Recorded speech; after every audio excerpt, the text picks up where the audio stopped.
wabibang mawanye wini musama mujule jelo di mamisambu ndabi babena bang wini musama mujule jelo di mamisambu ndaba babena bimba wini watijila misambu isato moja ambita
wani bajelo gaji muchulu bimasha bifunu biangala bambani wuli watijila bambani wudi watijila bambani wudi watijila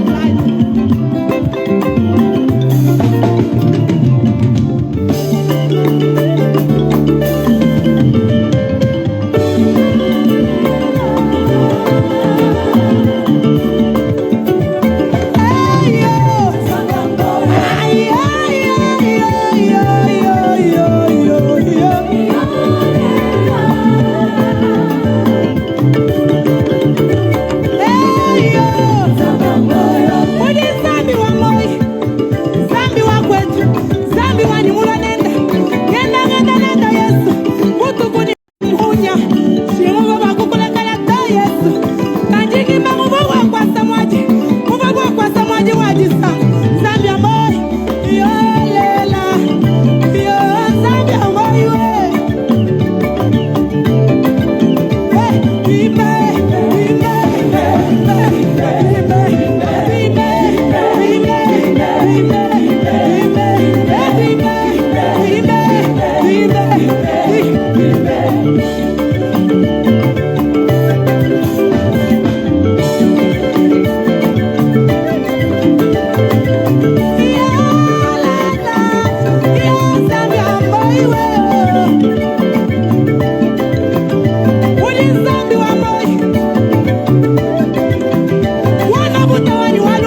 Shalom, shalom les bien-aimés dans le Seigneur. Nous vous saluons tous dans le nom puissant de notre Seigneur Jésus-Christ de Nazareth. Nous sommes bel et bien à notre rendez-vous.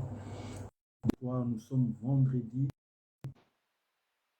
On est 21h. Nous commençons notre école des disciples. Sois béni, Tchatcho Chombe, mon frère. Tantôt tu es là, tantôt je ne te vois pas, mon frère Tchatcho. Sois béni, Bijou depuis l'Angleterre. Sois béni. Kapamba, soit béni, le pasteur Boris, il est là, il est avec nous. Soit béni, toi qui es en train de nous suivre de partout.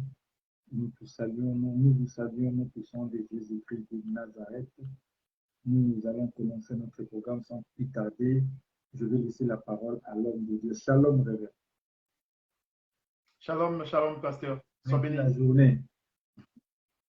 Ça va, c'était chaudement. Le son est tellement bas, je ne sais pas pourquoi. Pour augmenter un peu les sons, si ça sera possible. Le son chez moi?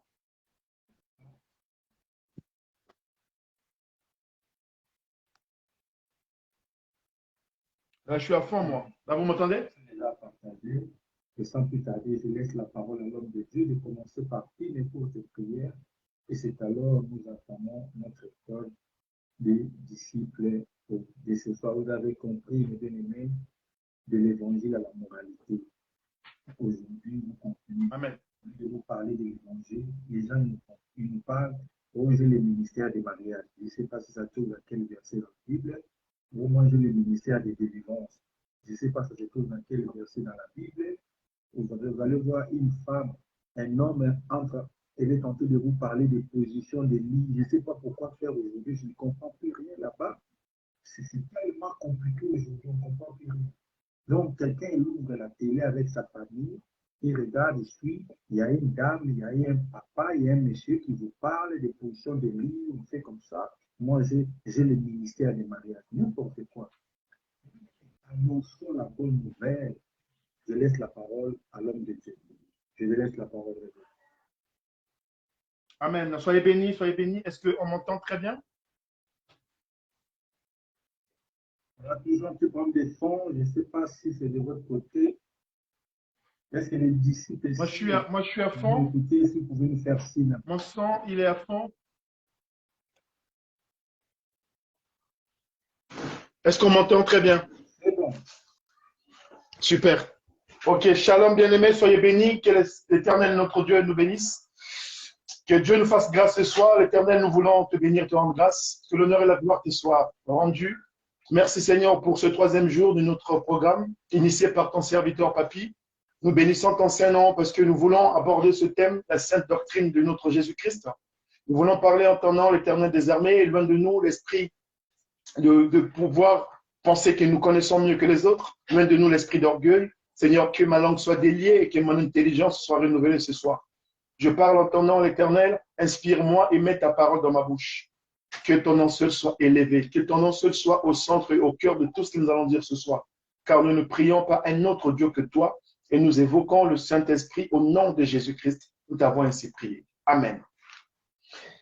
Shalom bien-aimés, shalom.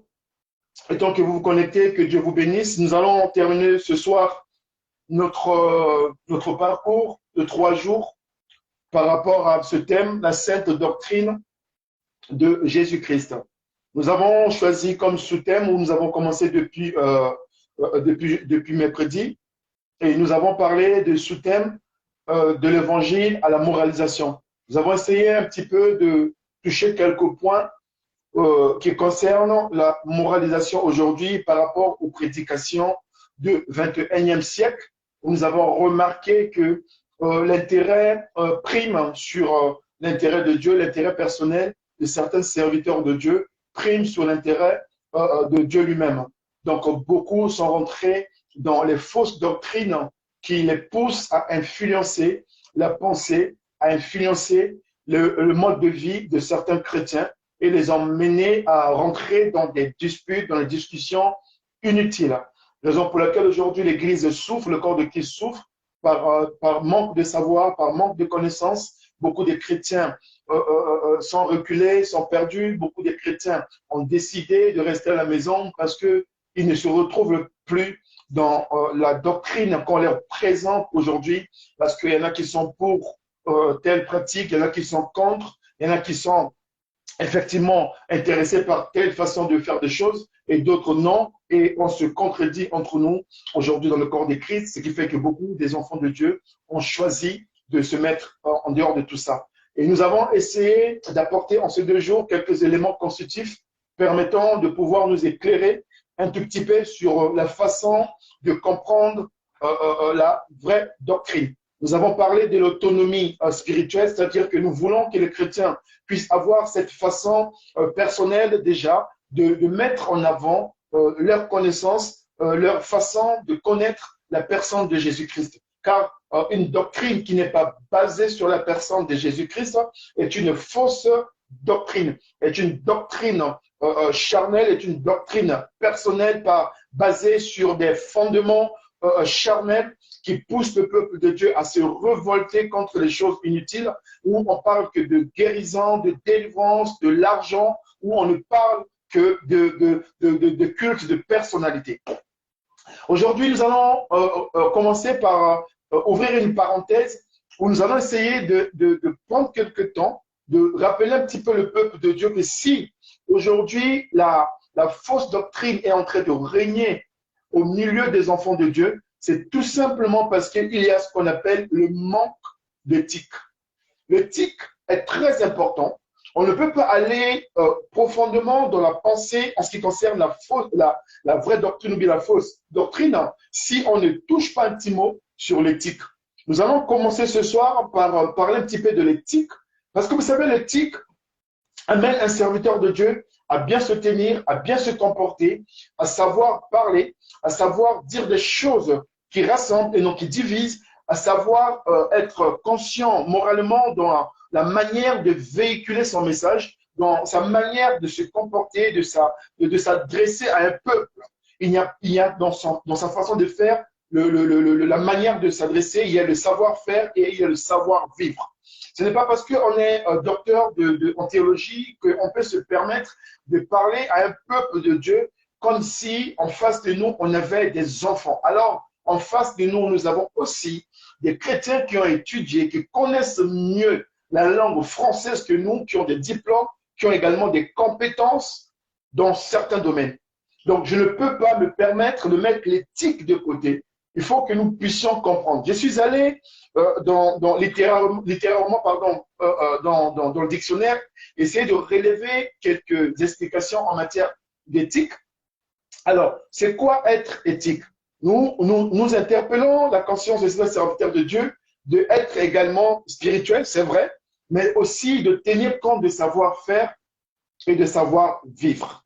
Ce sont aussi des choses qui choquent, qui même des fois des personnes faibles en esprit, de ne pas aller plus loin dans les choses de l'esprit parce que déjà d'entrée, on les a frustrés dans notre manière de poser des mots, des verbes bibliques ou spirituels à chaque fois que nous enseignons, à chaque fois que nous prêchons. Il y a des termes tellement techniques, il y a des termes tellement codés parce que on ne peut pas se permettre de poser certains actes dans nos prédications parce que l'éthique ne nous le permet pas. C'est quoi être éthique? J'ai vu, il est dit, être éthique, c'est savoir respecter certaines valeurs. L'adjectif éthique provient de latin ethos, qui signifie manière de vivre. Alléluia.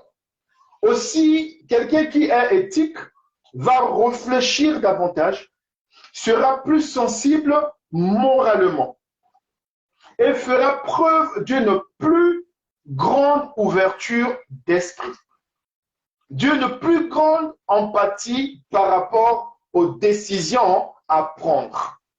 Ok, donc ça veut dire que lorsque nous voulons nous engager à enseigner la doctrine, la sainte doctrine de Dieu, il faudrait que nous soyons aussi éthiques. Il faudrait qu'on voit en nous un minimum d'éthique. C'est-à-dire que nous ne pouvons pas nous permettre de tout dire et de parler dans tous les sens avec des termes codés ou des mots techniquement techniques pour pouvoir influencer l'auditoire. Donc, être éthique est tout simplement savoir respecter certaines valeurs. Nous devons respecter certaines valeurs. La valeur des personnes qui nous écoutent, la valeur des personnes qui nous accompagnent, la valeur des personnes qui font de ce que nous puissions être ce que nous sommes. Car sans l'auditoire, sans les fidèles, nous ne sommes rien. Parce qu'on ne peut pas prêcher à un mur. Aujourd'hui, si nous avons des lives, des trucs, on a besoin que les gens nous écoutent aussi. D'où j'ai dit l'adjectif éthique provient du mot latin ethos, qui signifie manière de vivre. Donc, on peut parler également de la sainte doctrine qui consiste aussi à savoir parler dignement vis-à-vis des gens. Si tu n'as pas une bonne manière de parler, ta sainte doctrine va avoir des problèmes parce que ta manière d'interpréter la sainte doctrine manquera la manière de faire et la manière de vivre. C'est très, très important de pouvoir être éthique. Aussi, quelqu'un qui est éthique, c'est quelqu'un qui va réfléchir davantage, qui est sensible moralement et qui fera également preuve d'une grande ouverture d'esprit. Aujourd'hui, beaucoup des serviteurs de Dieu manquent d'ouverture d'esprit, sont tellement dans les jugements des valeurs, sont tellement catégoriques sur certains péchés au point même de prendre la place de Dieu ou la place de Saint-Esprit, en disqualifiant directement une âme d'une manière violente sans le savoir-faire parce que sa doctrine est beaucoup plus mise en avant que la sainte doctrine de Dieu. Raison pour laquelle vous écoutez aujourd'hui, les gens n'ont plus la dignité de se permettre de demander facilement l'argent. Les chrétiens se permettent de mentir publiquement et de demander l'argent pour pouvoir subvenir à leurs besoins dans leur ministère par rapport à leur doctrine. Je suis allé encore un peu très loin dans l'éthique. Qu'est-ce que l'éthique professionnelle? Parce que, vous savez, on est professionnel dans la vie de tous les jours. Et ce que nous faisons, des fois, nous les respectons mieux que l'œuvre de Dieu que nous sommes appelés à exercer comme ministère. Lorsque nous sommes appelés à exercer le ministère de Dieu, nous avons également le serviteur de Dieu, Papy l'avait dit hier, qu'il y a beaucoup de serviteurs de Dieu qui se sont levés du jour au lendemain, qui ont décidé d'être à temps plein, de ne plus travailler, pardon, de travailler pour Dieu. Écoutez, ce n'est pas parce que nous allons nous mettre à temps plein pour Dieu, pour servir Dieu, que cela signifie de ne plus travailler du tout. Parce que lorsqu'on n'a pas les moyens de pouvoir se prendre en charge, on ne peut pas se permettre d'imposer aux autres une façon de pouvoir vivre pour nous nourrir et nous permettre de vivre et de payer nos charges. Écoutez, il ne faut pas qu'un serviteur de Dieu, dans sa doctrine, se lève et commence à imposer une charge aux fidèles d'une église parce que lui seul, il a pris sa décision de se mettre à l'écart, de ne pas aller travailler, d'avoir un salaire. Raison pour laquelle l'Église souffre aujourd'hui par des charges, par des dépenses, parce qu'il faut que le pasteur arrive à subvenir à ses besoins, parce qu'il ne fait pas autre chose que ce que l'Église lui donne. L'éthique professionnelle est l'éthique appliquée à l'activité professionnelle. On parle aussi de déontologie. Il s'agit d'un ensemble des règles de conduite à adopter dans le cadre d'une profession en particulier. La ponctualité, la rigueur, le sérieux, la bienveillance font ainsi souvent partie des règles au sein d'une entreprise. C'est-à-dire que nous, étant qu'enfants de Dieu, nous, étant que serviteurs de Dieu, nous sommes appelés également de pouvoir aussi véhiculer la doctrine qui amène aussi les gens qui nous suivent à être professionnels dans leur manière de faire des choses. Alléluia. Parce qu'il y a des gens qui sont très professionnels dans le travail du monde et qui décident de quitter le travail et de venir dans l'église et qui sont négligents et qui refusent de travailler et qui refusent de cotiser et qui refusent de pouvoir payer leurs impôts. Parce qu'il y a aujourd'hui une sorte de pratique pour certains serviteurs de Dieu dans leur doctrine à pouvoir encaisser les dîmes et les offrandes sans pour autant les déclarer. Nous reviendrons dessus et ça c'est notre sujet. Alléluia. L'éthique professionnelle n'est pas à mettre de côté parce qu'il y a beaucoup de gens qui sont chrétiens, mais qui travaillent. Qui sont chrétiens, mais qui sont professionnels. Soit dans une activité bien particulière. Alléluia. Nous avons également une différence entre morale et éthique. Il ne faut pas confondre morale et éthique. Aujourd'hui, dans certaines doctrines, on nous met la confusion entre morale et l'éthique. Si l'on a tendance, bien aimé, à confondre morale et éthique, ces deux notions sont pourtant bien distinctes. Parce que je vais arriver, je vais d'abord insister un petit peu pourquoi j'insiste sur ça. Je vais vous dire pourquoi j'insiste sur le mot éthique. Vous allez comprendre qu'aujourd'hui, beaucoup de doctrines, on n'arrive pas à comprendre parce qu'on a négligé certains aspects, certains points capitaux qui nous permettent de déterminer la fausse et la bonne doctrine. Une bonne doctrine, une sainte doctrine ne peut pas écarter l'éthique, ne peut pas écarter le savoir-faire, ne peut pas oublier de bien vivre, le bien vivre au milieu des autres. Donc, surtout dans le domaine philosophique, alors que la morale est un discours. J'ai dit, si on a tendance à confondre morale et éthique, ces deux mots sont pourtant bien distincts, surtout dans le domaine philosophique. Alors que la morale est un discours plutôt rationnel, portant sur ce qu'il est permis de faire, alléluia, ou pas. Par contre, l'éthique, elle, est plutôt une réflexion. C'est-à-dire que lorsque nous sommes dans l'élan de pouvoir présenter une doctrine, c'est un moment de réflexion. C'est un temps où je dois aussi tenir compte de certaines opinions. Je ne viens pas imposer une doctrine qui n'est pas basée sur Jésus et de dire que c'est comme ça, pas autrement. Beaucoup de serviteurs de Dieu ont tué des âmes en imposant une doctrine qui émane de leur propre réflexion personnelle, sans tenir compte de l'entourage et de l'environnement et de la pensée des autres. Ce qui fait qu'on est rempli d'orgueil et on pense être un pasteur puissant, merveilleux, fort en enseignement, en négligeant la pensée des autres. Et ce qui fait que d'une manière, la morale que nous amenons rentre dans la moralisation et non dans la réflexion. Parce que lorsqu'on réfléchit ensemble, on sort avec des idées communes. Mais lorsqu'on impose une doctrine émanant de notre propre réflexion, on devient un dictateur et on impose une doctrine et on pense que c'est cette doctrine-là, pas une autre. Alléluia. Donc, bien aimé, c'est en effet cette réflexion qui va nous aider à appliquer des critères pour tout ce qui pourrait se passer dans notre doctrine. Quelles sont les valeurs? Il y a également des valeurs d'éthique.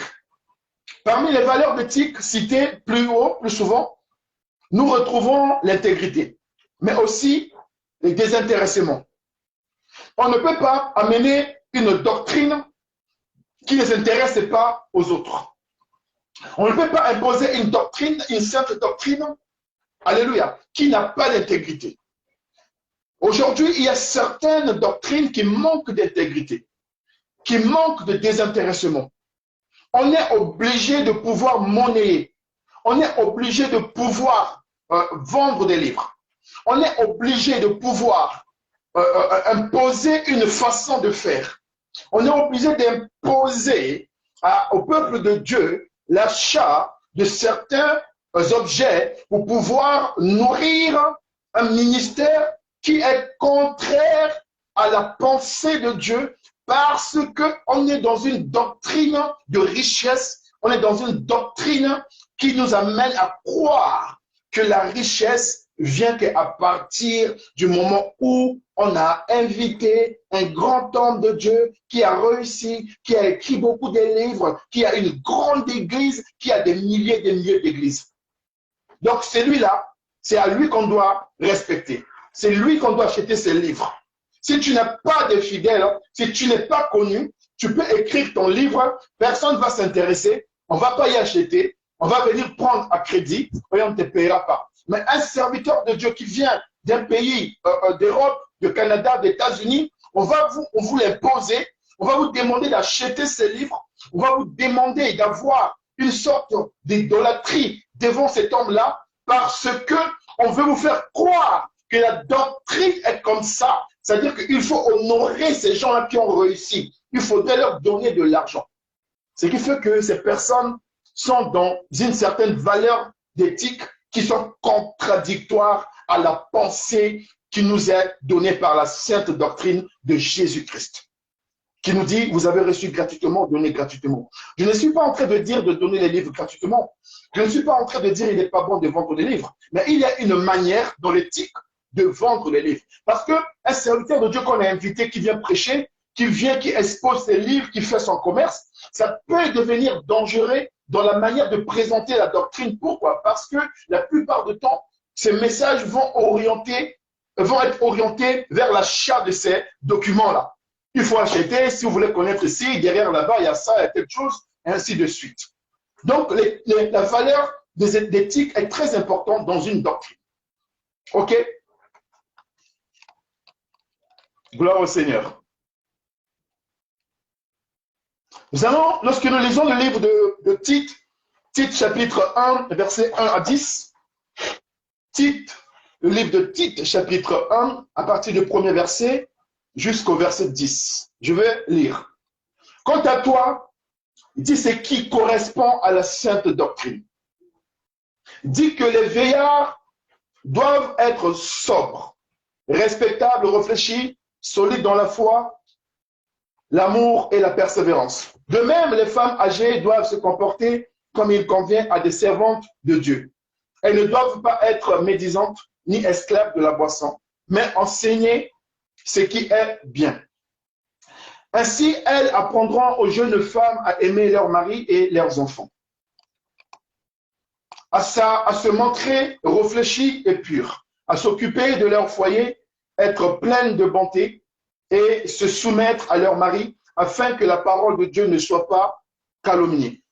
Encourage de même les jeunes gens à se montrer réfléchis. Alléluia.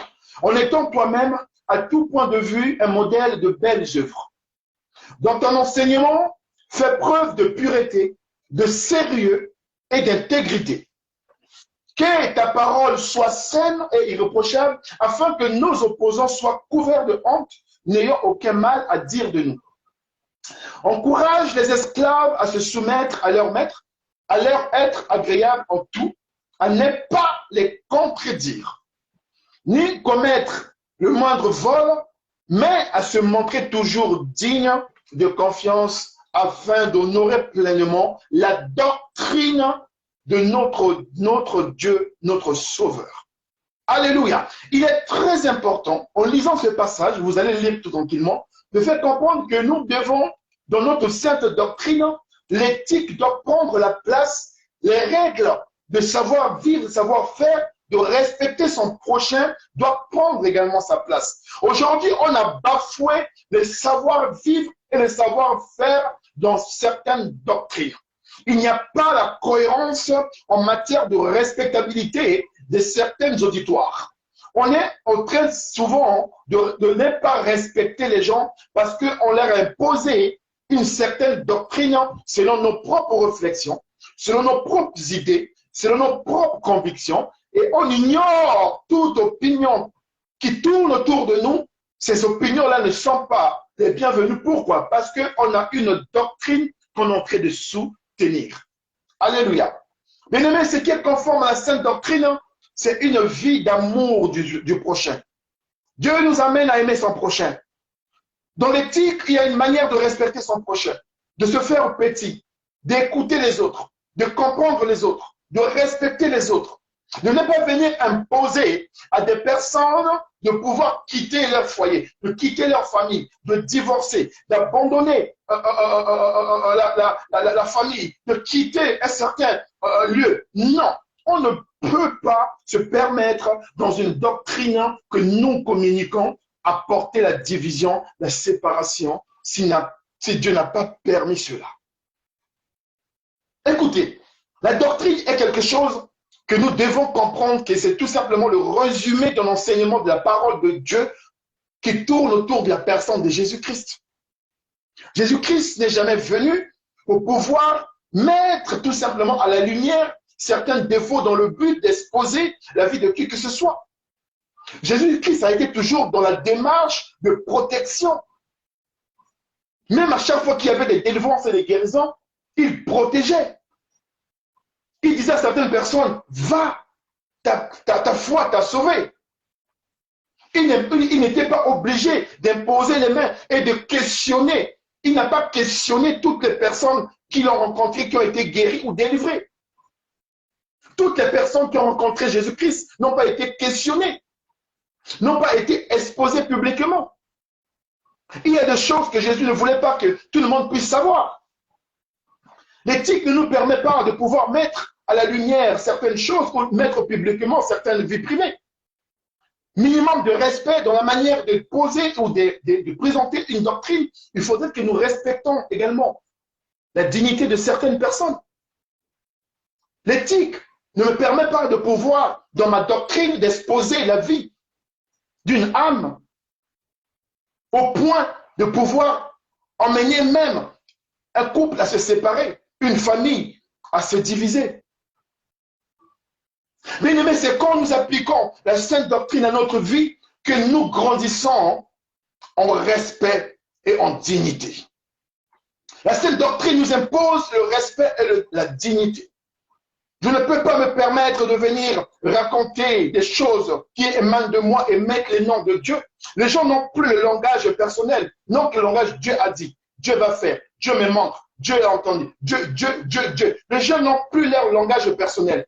Les gens ne parlent plus le français qui s'est parlé, ni la langue qui s'est parlé. Tout est autour de Dieu. Dieu m'a dit. Je sens que Dieu m'a dit. Dieu va faire. Dieu.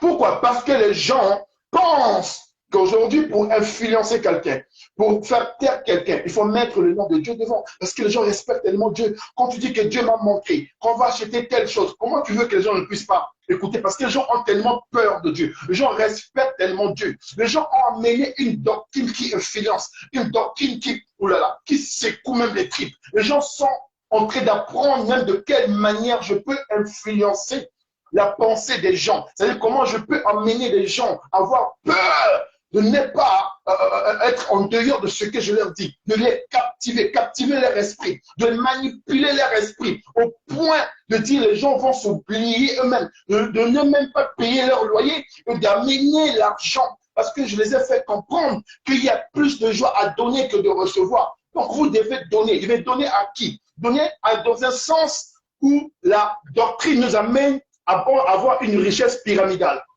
Un système pyramidal. La richesse ne va que vers le haut. Une doctrine de richesse. Parce qu'on nous a montré que un chrétien doit réussir, doit être riche, mais la plupart du temps, dans nos églises, ce ne sont que des leaders qui sont riches. Pourquoi? Il n'y a que des pasteurs dans certaines églises qui sont plus riches que leurs fidèles. Quelle est cette doctrine où la bénédiction n'est que dans un sens? Où la bénédiction appartient qu'à une certaine catégorie de personnes? Quelle est cette doctrine où la bénédiction ne va que vers certaines personnes?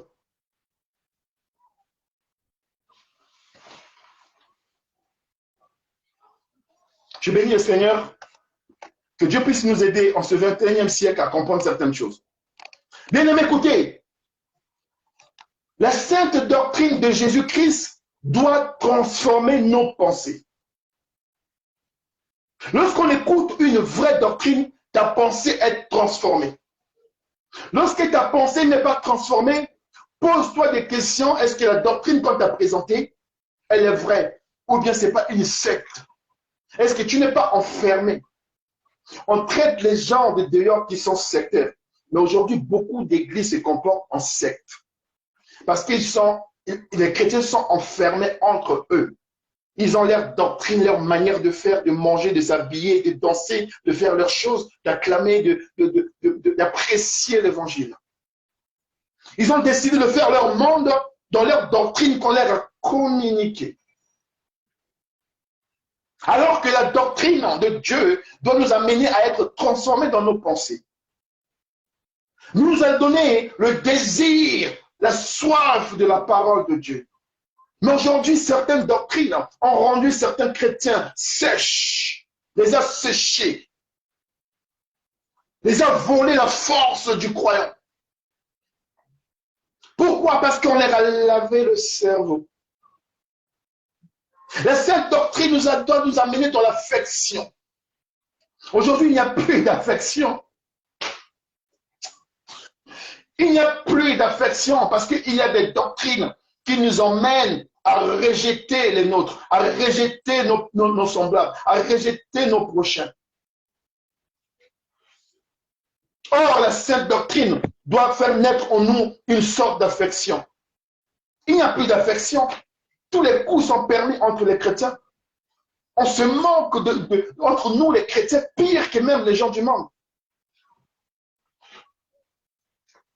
Les gens du monde se moquent de nous parce qu'ils se disent, mais où est l'amour que vous nous parlez, que vous nous prêchez?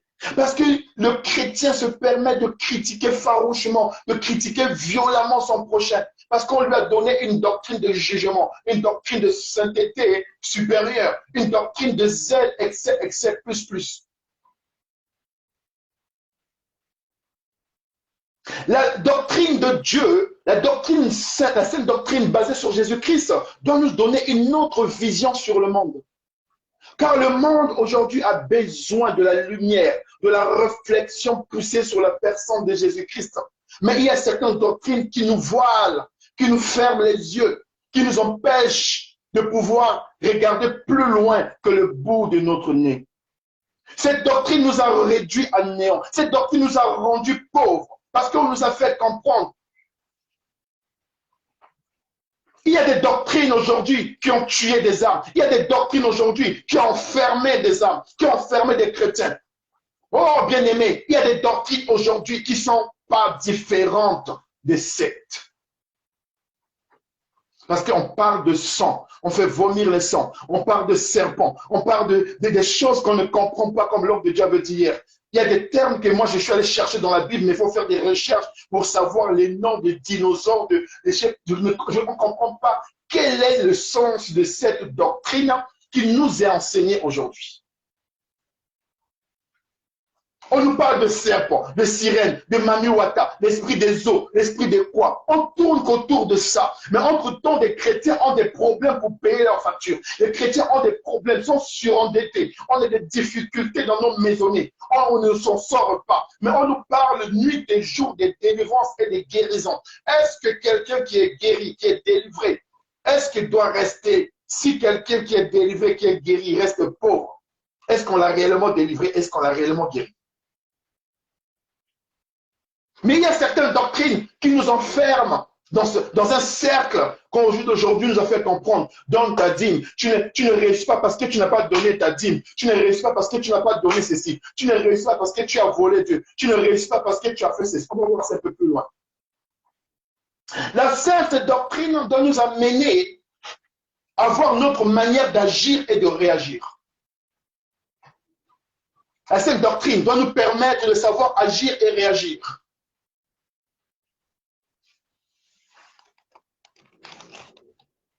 Alléluia. Bien aimé, aujourd'hui, par manque d'éthique, nous voyons combien certains enseignements s'opposent à la sainte doctrine. Beaucoup d'enseignements s'opposent à la sainte doctrine. Au lieu de produire l'amour, ils font naître les disputes. Les doctrines aujourd'hui ont fait naître les disputes. Koswana. Makelele. Il y a certaines doctrines, tu ne comprends plus le sens de la prière. C'est-à-dire que dans certaines églises, on a oublié même le vrai sens de la prière. On ne s'entend plus prier. On ne s'entend plus prier. Les églises aujourd'hui sont tellement puissantes où on ne s'entend plus prier. C'est-à-dire qu'avant, tu tendais un frère dire, oh le Dieu d'Abraham, oh mon Dieu, mon roi, amen. Oh, un frère qui prie à côté, tu entends sa prière, tu dis amen à ça, tu accompagnes sa prière par les amens. Et l'autre là-bas prend la prière. On ne s'entend plus prier. Comme j'ai l'habitude de dire, dans nos églises aujourd'hui, la doctrine qu'on nous a appris, c'est quoi? C'est qu'il faut qu'il y ait le Saint-Esprit, il faut qu'il y ait la manifestation, il faut qu'il y ait la puissance. Quand on vient, on se met tous sur une ligne. Avant Marc, prêt, partez, là, baba, Sodoma, ya baba, Sendele, ya baba, ya baba, ya baba. On ne comprend plus rien parce que la doctrine de la puissance nous est tellement enseignée et on pense que Dieu ne se manifeste que par le parlant en langue, Dieu ne se manifeste que sur les prières fortes, Dieu ne se manifeste. Des fois, dans certaines églises, j'entends. C'est-à-dire que la doctrine de feu de partout, c'est-à-dire que depuis qu'on a commencé à brûler, les feux là, ça brûle ou ça ne brûle pas, on ne comprend pas. Pourquoi? Parce qu'on nous a mené une doctrine de la puissance. On pense qu'il faut faire par la force pour que le Saint-Esprit se manifeste. Au lieu de renforcer l'unité, cette doctrine est venue égarer les gens. Il n'y a plus d'unité parmi nous les enfants de Dieu. Pourquoi? Parce qu'on nous a appris de pouvoir nous séparer de certaines choses, nous séparer de certaines personnes. Il y a des doctrines qui nous poussent à nous séparer de certaines personnes sans conviction. Le pasteur n'apprécie pas telle personne, va te dire je ne veux pas te voir avec telle personne. C'est ta doctrine, c'est comme ça. Tu vois comment il s'habille? Non, t'aimes pas avec cette personne-là. T'aimes pas avec. Non. Il faut, non. Tu n'es plus de ce monde. Non, la Bible dit sortez du milieu de. C'est-à-dire qu'à chaque situation, on prend un verset qui influence la pensée et la réflexion d'un chrétien. C'est ça la moralisation. Ah non, c'est pas bien de faire telle chose. C'est pas bien de traîner avec une fille qui met les mini-jupes. Elle va t'emmener dans les tentations. La doctrine de jugement des valeurs. Au lieu de favoriser l'obéissance et la sainteté, il crée des discussions inutiles. Il crée des discussions inutiles. Des doctrines qui créent des discussions. À chaque prédication, il y a une discussion. Polémique sur polémique. Des discussions inutiles qui entraînent les gens à aller dans la désobéissance. Lorsque nous lisons le livre de Somme, chapitre 1, du premier verset au verset 3, il dit, heureux l'homme qui ne marche pas selon les conseils des méchants, qui ne s'arrête pas sur la voie des pécheurs et qui ne s'assied pas en compagnie des moqueurs, mais qui trouve son plaisir dans la loi de l'Éternel et qui la médite jour et nuit.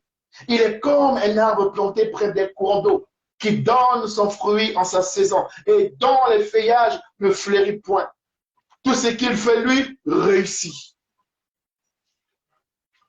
La doctrine que Dieu nous demande, la sainte doctrine, c'est ça en fait. Heureux l'homme. C'est-à-dire qu'aujourd'hui, il y a des doctrines qui nous ont menés à nous asseoir avec des moqueurs. C'est-à-dire qu'il y a des pasteurs qui passent leur temps. Il y a des doctrines qui nous amènent à critiquer. Il y a des doctrines qui nous amènent à toujours mettre le doigt sur les défauts des autres. Il y a des doctrines qui nous amènent toujours à juger les autres.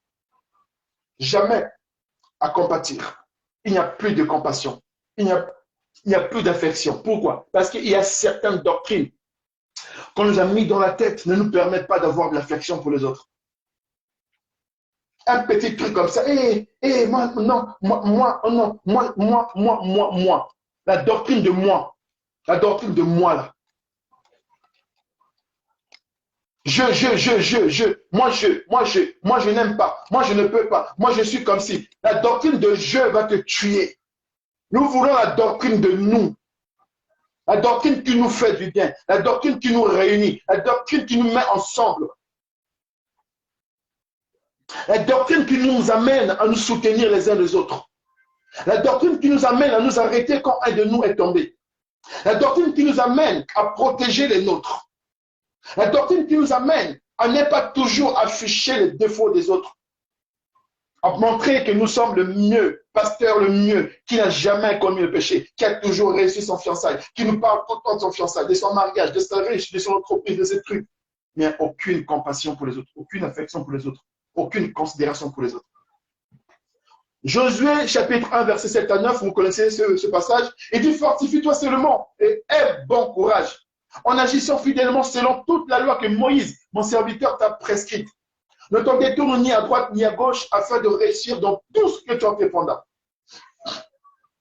C'est ça la bonne doctrine. Nous amène à méditer, à prendre courage dans la méditation.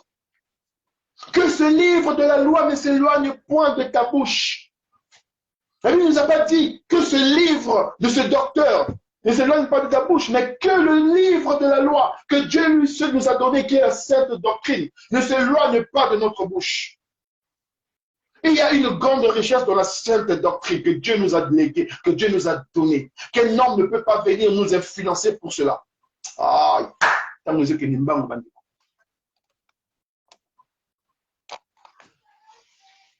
ne t'ai-je pas donné cet ordre? Fortifie-toi et prends courage.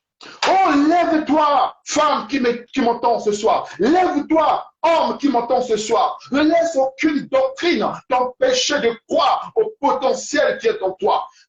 Aucune doctrine t'empêche de croire à la potentialité que Dieu a mis entre tes mains. Que cette fausse doctrine ne t'empêche pas de réaliser des grandes choses.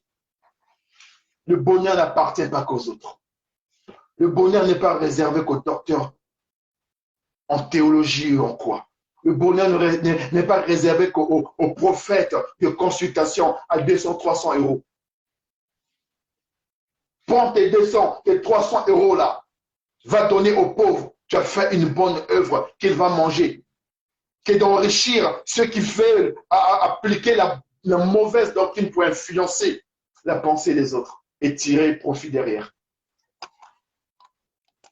La sainte doctrine de Jésus-Christ est la lampe qui éclaire notre sentier. Cette doctrine doit éclairer notre sentier. Lorsqu'une doctrine commence à te mettre dans les doutes, dans la confusion, tu ne comprends pas ce qu'on dit sur toi. Tu es bien, tout se passe bien, mais une doctrine va venir te pousser à douter de toi-même, à douter même de tes propres actes. Nous vivons dans un monde où règne, bien aimé, les ténèbres. Mais depuis la chute de l'homme, et il est là, il est en train de régner. C'est ce que fait la sainte doctrine. Elle est là, pour nous éclairer, pour nous permettre de vivre dans l'éclairage spirituel.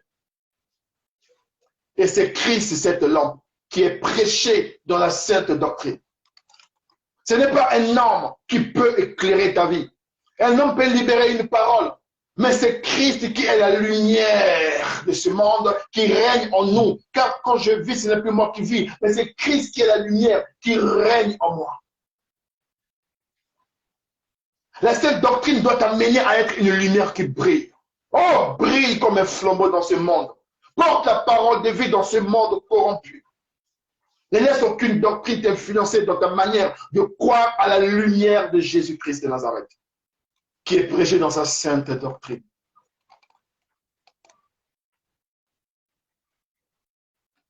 Bien écoutez, la sainte doctrine n'est pas là pour nous emmener à être jugés. Tu es faible, tu es comme ci, tu es comme ça. Non, la sainte doctrine est là pour nous instruire, pour nous éclairer, comme je l'ai dit, pour nous permettre de connaître réellement les préceptes de notre Dieu. La sainte doctrine est là pour nous affermir dans notre marche chrétienne. La sainte doctrine est là pour nous permettre de demeurer libres. Libre! Ah, dis avec moi, je suis libre.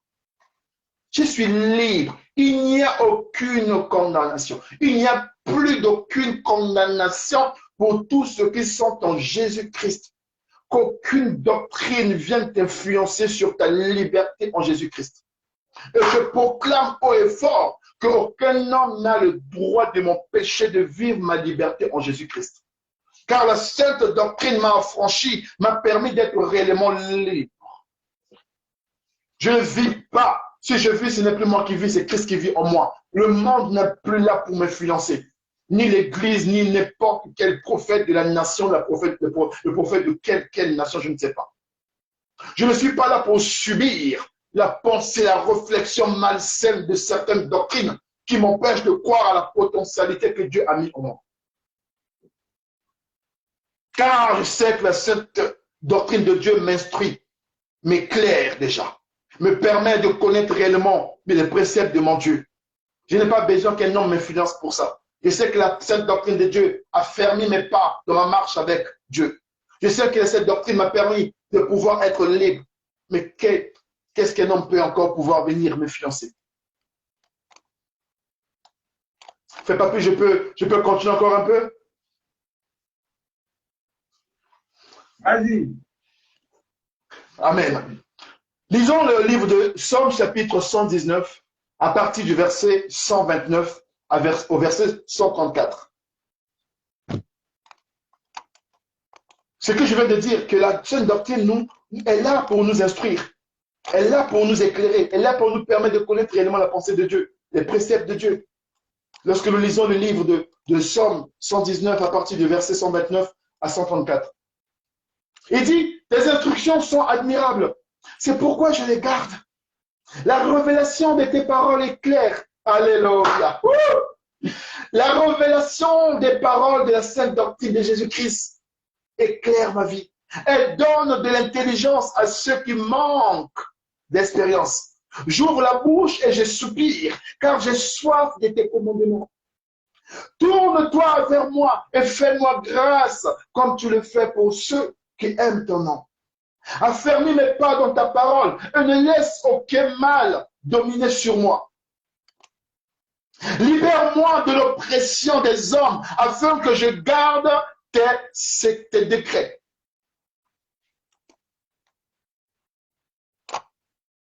Osée 4 nous dit, mon peuple est détruit parce qu'il manque de la connaissance. La sainte doctrine aujourd'hui, beaucoup de personnes sont perturbées parce qu'ils sont en manque de connaissance. Car je lis plus loin, il dit que ce livre de la loi, la sainte doctrine n'est pas autre chose que la Bible. Tout est dans la Bible. Ne laissez pas des prophètes vous influencer aujourd'hui. Le Seigneur dit à Josué de méditer et d'appliquer les enseignements de sa parole. S'il désire réussir et obtenir du succès dans son entreprise, dans ses projets, il faut méditer et appliquer les enseignements de la sainte doctrine de Jésus-Christ et non des normes. La Bible a tout dit, mais la Bible n'a pas tout révélé. La Bible a dit beaucoup de choses, mais elle n'a pas tout révélé. Parce que Dieu n'est pas résumé dans une Bible. La Bible a dit beaucoup de choses. 66 livres là. Il y a beaucoup de choses qui sont dites. Mais Dieu n'est pas limité à une Bible. Dieu peut vous sortir quelque chose que vous n'avez jamais vu dans la Bible. Alors, crois à la révélation que Dieu peut te donner. Tu es capable de pouvoir vivre des choses seul avec Dieu. Sois capable d'entendre directement la voix de Dieu. La sainte doctrine t'amène à entendre directement la voix de Dieu, d'être capable de l'entendre. Car la première clé d'une vie réussie selon Dieu passe d'abord par la méditation et la connaissance de sa parole. Que la sainte doctrine nous amène à connaître la parole de Dieu. Et ce n'est pas moi qui le dis, mais Dieu lui-même. Il dit, il faut connaître ma parole, car mon peuple périt parce qu'il manque de la connaissance. Nous avons lu tout à l'heure dans Somme 1, il est dit, heureux l'homme qui ne marche pas selon les conseils des méchants. En quelque sorte, l'homme qui marche selon la fausse doctrine n'est pas heureux. Une femme qui est influencée par la fausse doctrine n'est pas heureuse. Parce que cette doctrine est contradictoire à la réalité spirituelle, la réalité divine de notre Dieu.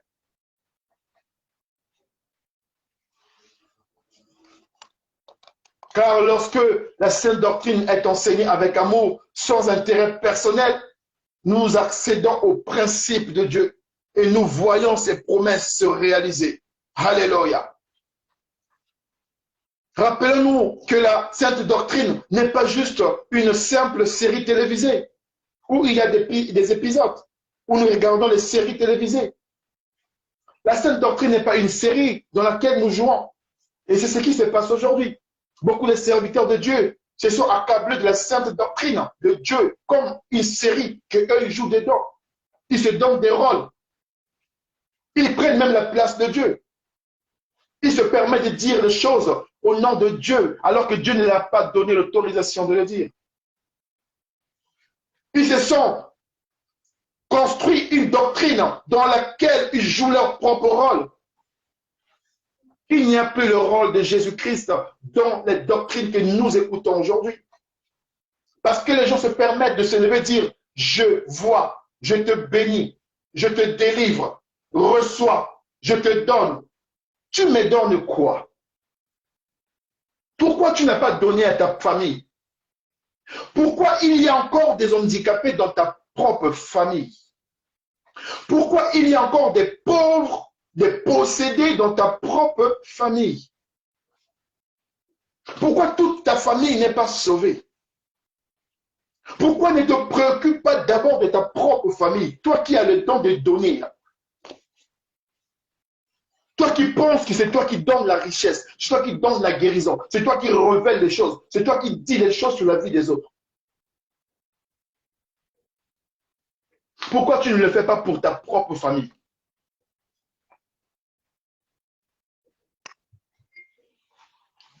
La sainte doctrine n'est pas une série télévisée.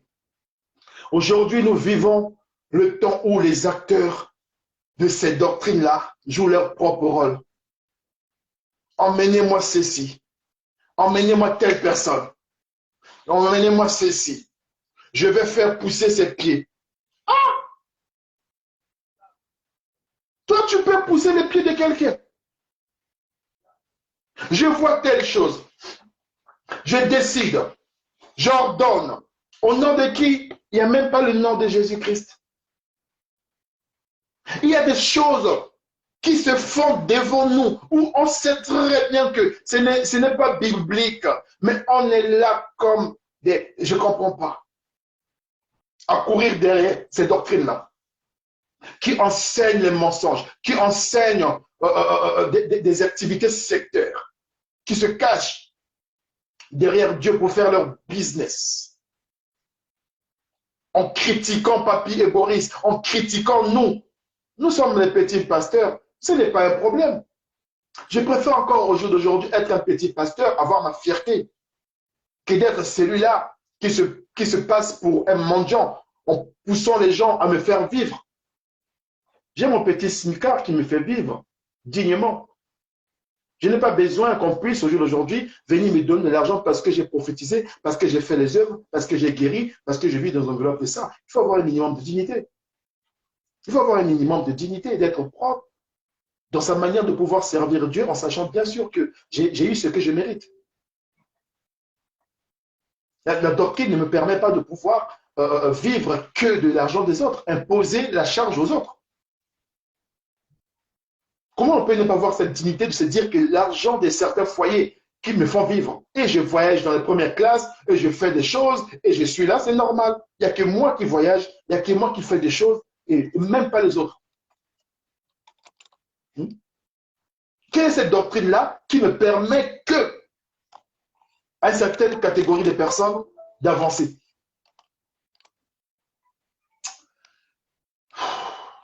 Il y a beaucoup de choses à dire. On va s'arrêter là ce soir. Je vais lire un dernier passage, pasteur Papy, si tu permets, et on va développer pour finir. Romains chapitre 12, verset 1 à 7 nous dit quoi? Romains chapitre 12, verset 1 à 7. Je vais lire. Je vous encourage donc, frères et sœurs, par les compassions de Dieu, à offrir votre corps comme un sacrifice vivant, saint, agréable à Dieu. Ce sera de votre part un culte raisonnable. Offre ton corps à toi comme sacrifice vivant à Dieu, pas un homme. Les chrétiens ont donné leur corps, leur âme aux hommes. Raison pour laquelle vous êtes manipulés, vous êtes perturbés. Parce qu'un homme n'a pas le monopole, n'a pas la puissance de connaître les choses spirituelles que Dieu peut révéler. Car Dieu ne peut pas permettre à un homme orgueilleux, un homme profiteur, un falsificateur de te faire du bien. Car tu auras de plaisir aujourd'hui, mais un plaisir qui ne va pas durer. Tu auras une guérison certainement, ça ne va pas durer. Alléluia. Ne vous conformez pas au monde actuel, mais soyez transformés par le renouvellement de l'intelligence, afin de discerner quelle est la volonté de Dieu. Ah, mon frère, cherche la volonté de Dieu, pas la volonté des hommes. Est-ce que tu as besoin aujourd'hui qu'on puisse t'apprendre qu'est-ce que c'est que la volonté de Dieu? Tu te soumets à la volonté d'un homme qui a décidé de te dire tu dois te marier dans 2 ans, dans 3 ans. Tu dois faire ceci dans combien de temps? Mais est-ce qu'il t'a dit que tu vas vivre pendant 3 ans? Qui est cet homme-là de venir donner la durée de la réussite de ton bonheur?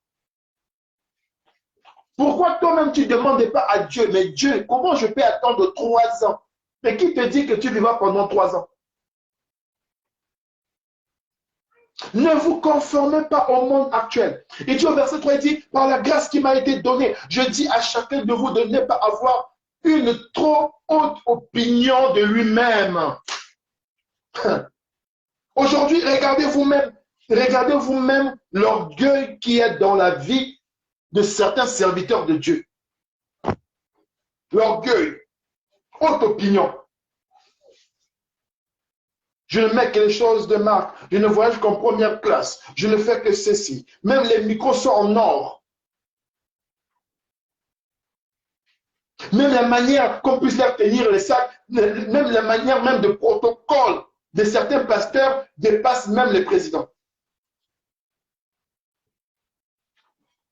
Même Macron est encore accessible aujourd'hui par rapport à certains serviteurs de Dieu.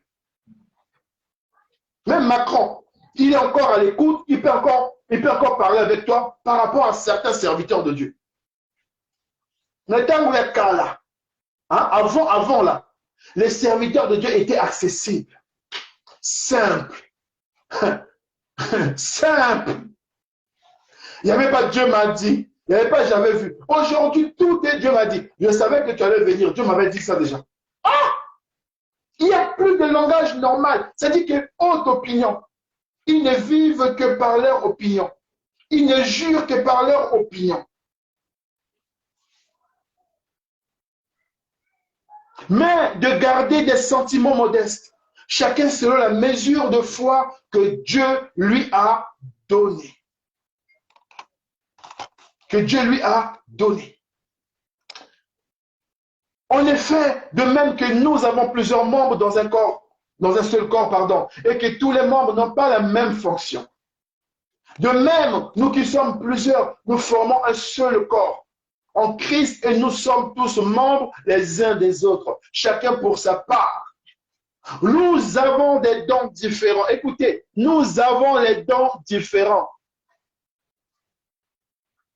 Maman, papa, qui me suit ce soir, nous avons les dons différents. Je peux avoir la calvitie comme le papy qui me suit. Je peux porter les mêmes lunettes et avoir la barbe. Mais ce n'est pas la même taille. Ce n'est pas la même calvitie. Parce que ça se suit, mais ça se ressemble peut-être, mais ça n'a pas la même chose. Trajectoire, ils ont mon côté.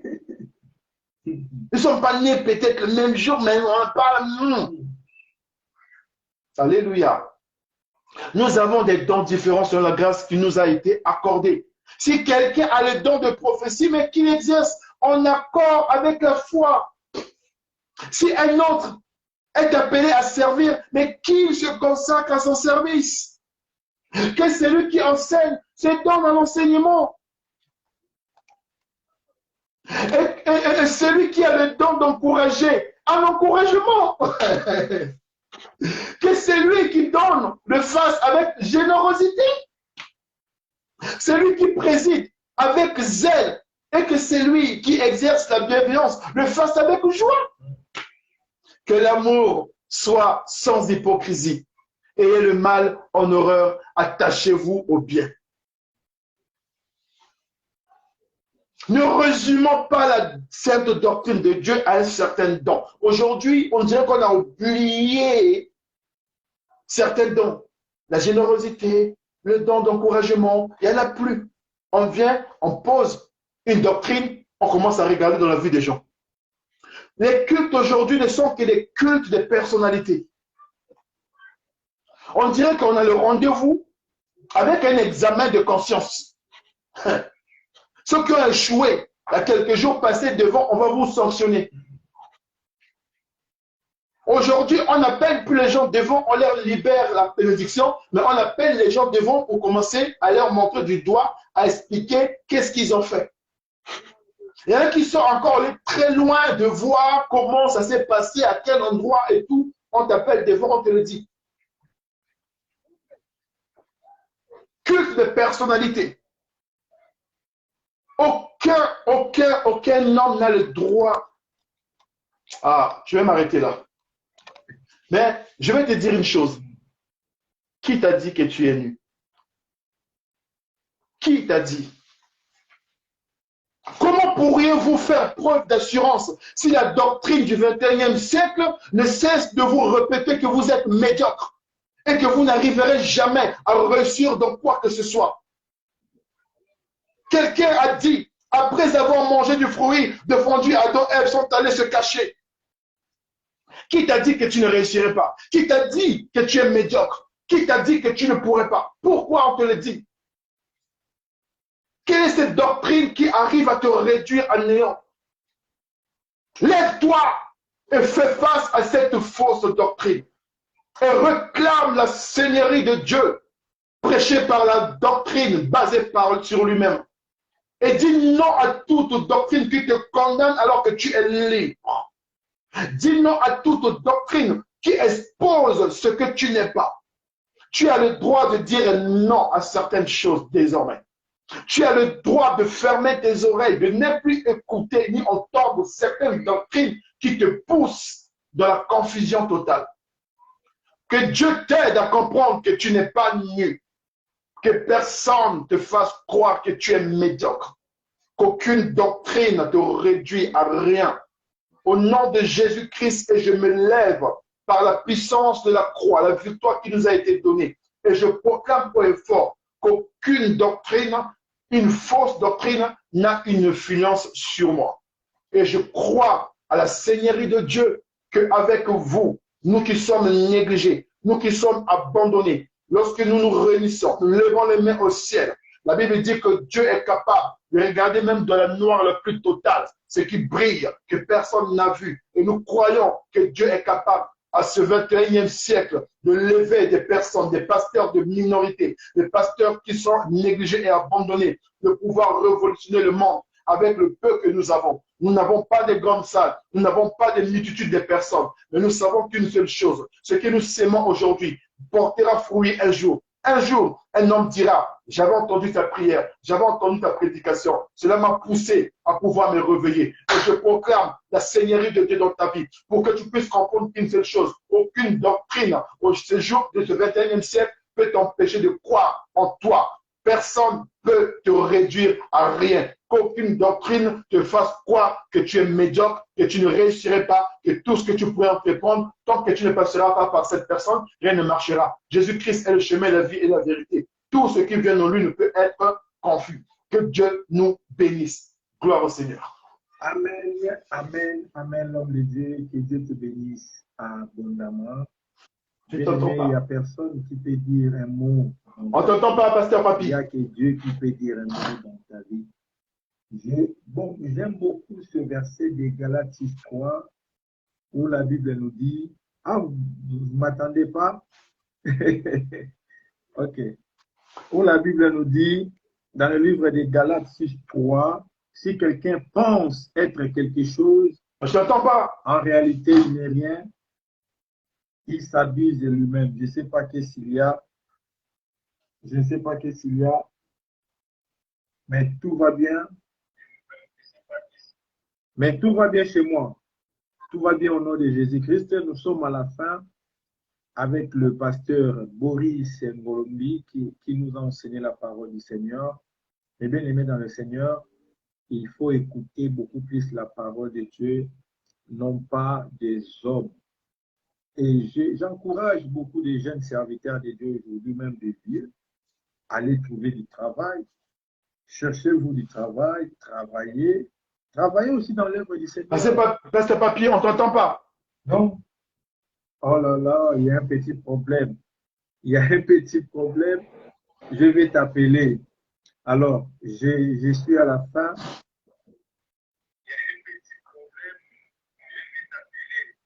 Alors, je suis à la fin. Nous sommes à la fin de notre prière de ce soir.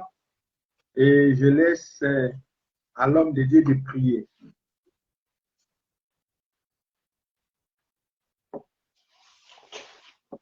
Alléluia, gloire au Seigneur. Nous bénissons notre Dieu.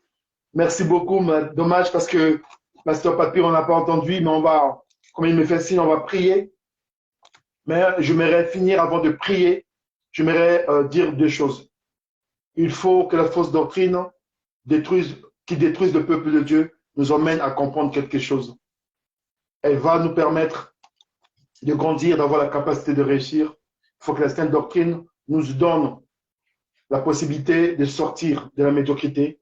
Il faut que la sainte doctrine nous amène à grandir, à avoir une certaine maturité dans notre façon de penser, dans notre façon de voir les choses aujourd'hui.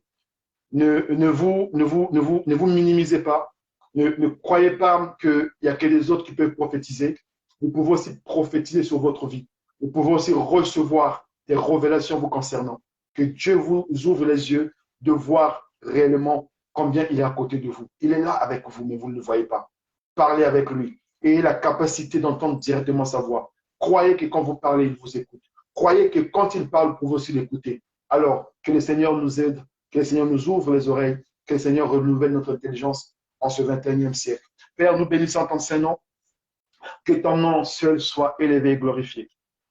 Merci de nous avoir parlé, enseigné ce soir. Merci pour ces 3 jours que nous avons passés. Il y a beaucoup de choses à se dire. Il y a beaucoup de choses à enseigner. Mais nous savons aussi qu'il y a un moment où il faut s'arrêter. L'essentiel a été dit. Et le reste, c'est toi qui feras. Par ton esprit, tu permettras à ce que le cœur de chacun soit rempli de compassion, de dignité, d'esprit, Père notre Dieu, de savoir vivre. En ce temps de la fin, nous avons besoin de l'affection des uns des autres. Nous avons besoin de l'amour. Que nos prédications, Père notre Dieu, ne cessent de nous juger entre nous, mais que cela apporte plutôt au Père la sécurité, la protection, certaines valeurs bibliques et spirituelles.